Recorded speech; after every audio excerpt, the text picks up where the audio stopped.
지금 국회 보면 이 국방부 장관 해임 건의안 문제를 놓고 여야 간의 공방이 굉장히 거셉니다. 이게 추경안 처리도 불투명해질 거다 이런 얘기도 있는데 일단 국회 기자 연결해서 좀 알아보겠습니다. 최덕재 기자. 네, 국회입니다. 6월 임시국회가 오늘까지 3일밖에 안 남은 가운데 여야는 정경두 국방부 장관 해임 건의안 처리를 놓고 맞붙었습니다. 추경 처리를 위한 19일 본회의 외에 국방부 장관 해임 건의안 표결 처리를 위한 본회의를 하루 정도 더 열지가 핵심입니다. 이에 따라 19일 본회의 개최 자체도 불투명해져 일각에선 7월 국회로 추경 논의가 넘어가는 게 아니냐는 관측도 나옵니다.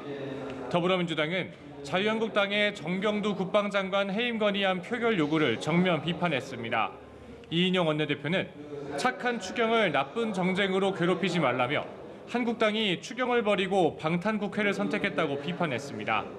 국방부 장관 해임 건의안 처리를 위해 의사 일정을 이틀 잡아달라는 한국당의 요구에 대해선 나쁜 선례를 만들 우려가 있다고 했습니다. 한국당은 국방장관 해임 건의안 없이는 금요일 추경 처리도 없다며 민주당을 압박했습니다. 나경원 원내대표는 민주당이 해임 건의안 표결조차 못하게 하는 건 오기라며 야당은 추경 거수기 노릇만 하라는 것이냐고 쏘아붙였습니다.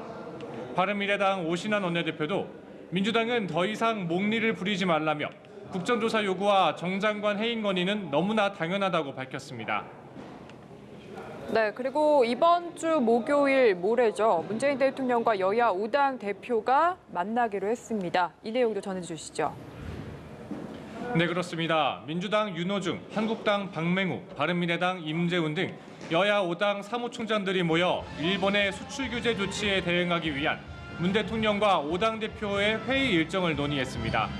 윤 사무총장은 목요일 오후 4시부터 6시까지 2시간 동안 청와대에서 문 대통령과 여야 5당 대표가 만난다고 밝혔습니다. 윤 사무총장은 정부가 일본의 이번 조치가 국내 산업에 미치는 영향을 보고하고 이에 대한 초당적인 협력 방안을 논의할 것이라고 설명했습니다.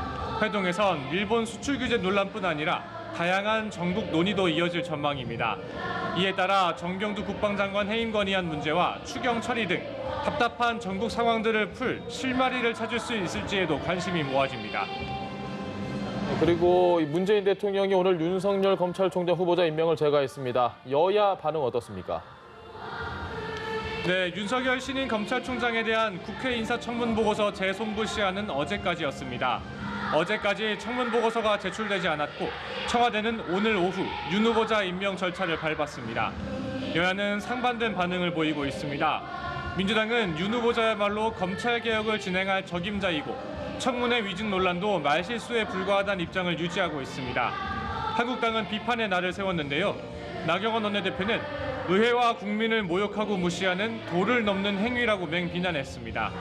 바른미래당 오신환 원내대표도 검찰총장은 국민에게 대놓고 거짓말하고 대통령은 그런 총장을 위해 국회를 무시했다며 이런 검찰총장의 개혁을 누가 믿겠냐고 비판했습니다. 지금까지 국회에서 전해드렸습니다.